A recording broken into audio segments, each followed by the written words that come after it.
right, for the next part of the assignment, we're going to do changing skin color. And this is kind of more unnatural, not like changing someone's ethnicity, but more making them a monster. So you want to go ahead and open the skin color file, and here we are. Now, selection tools have improved a ton since I very first did this assignment.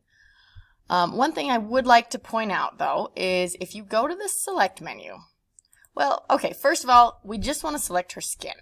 The two best tools these days are object selection, but if I do that, it's going to select all of her. And then quick selection, if you see, if I try to select, it gets the hair, it gets the eyes, the lips, the nose, it gets everything. So it's not very good for narrowing it down just to the skin tones. So that is why I would go to select, color range, and then there's a couple of options here. This can be useful for a lot of other things, right? If I go to reds, it selects everything that's kind of got the red tones, yellows, etc. You can highlights, midtones, shadows, and skin tones. Now, when you choose skin tones in this particular picture, it gets a lot of stuff you don't need. So this can be very useful, but I would actually go back to sampled colors, and I'll kind of click away so you don't see it's remembering my previous selection. So you click on the face, right? And you can see that it gets a lot of it, but not everything. So then I would switch over to this little eyedropper tool that has the plus sign and click on other areas of the face that got missed. Now, the more you click and the more you try to get, the more of the background it's also going to include. So that's kind of something you have to keep in mind. However, if I get most of the skin, I can get rid of some of this background stuff pretty easily. So I'll say OK, and it brings up this kind of crazy selection. Now, the Lasso Tool, one of the most simple, so you can kind of watch the preview of kind of how you use it. But if you hold down the Alt key, the Lasso Tool gets that little subtract, and I'm just going to go around in the background areas and kind of deselect things I don't want to. So Alt makes you deselect. So I'm just going to deselect. I don't want to color the hair, so I'll kind of roughly go around.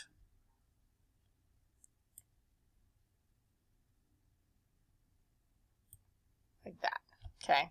Now, obviously, there's things I need to fix still, but I'm just going to go with it for now. So this doesn't look too bad. So I'm going to go to my Adjustments tab here and choose the Hue/Saturation.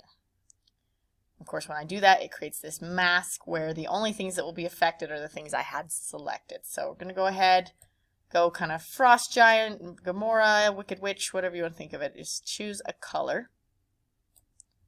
Because then when you pick a color, it makes it pretty easy to tell where you need to fix. Now, because we're using a mask, just have to paint. Now, you want it to be black and white. There's that little mini thumbnail there. So if you have other colors, if you just click on this little mini thumbnail, it returns you back to black and white. And then just press X on your keyboard, and it will switch between black and white. So it makes what we're going to do a lot easier. And then, of course, don't forget the bracket keys on your keyboard next to the letter P help you change the size so you can be accurate and quick, do things quickly. So, right, you press X so that it's on black, and if you paint with black, it will remove the effect. So any areas that are blue that you don't want to be blue. Now, before you run off and just say, yes, I got this, I don't need to watch anymore, let me go over the best way to do like a blended hairline. Because that's where people tend to struggle. They get to this, you know, they've got it, they try to get the hair. Also, there's these little areas with the ear that's tricky. So we're going to do kind of a shortcut with the ear. If I really, really wanted to be accurate, I would try to go through and get every single little strand of hair and then color it, and just tons of work. And that would be the best way to do it. But let's say you do not have that kind of time. I'm going to show you kind of a little shortcut. Oops, press X, bring that. Okay, so let's go over hairline first. So right now the hairline, it's very obvious that there's this dramatic change. So with your brush tool, you want to set the hardness to around 12%, 20%, somewhere in there. It's weird because it almost doesn't work as well if you have the hardness to 0. So I do like to have it in some sort of thing.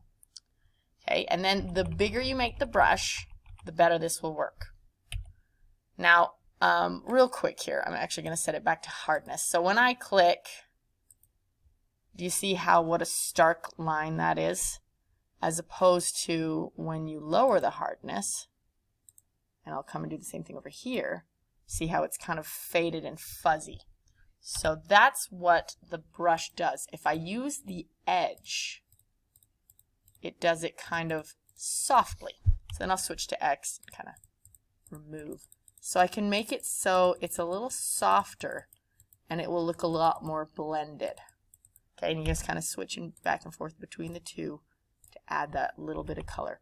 So I'm using just the edge of the brush because in the center of your brush, it still basically colors solid color, but the edges are fuzzy and feathered. Now to do the ear, I'm actually going to change the opacity of the brush itself to something a little lower, 50s, 30s, somewhere in there. And I'm going to click. And remember, every time I click a second time, it is going to add more color. So you want to kind of be careful. So make it bigger again. And kind of the idea is that I'm using this paler blue, less intense blue.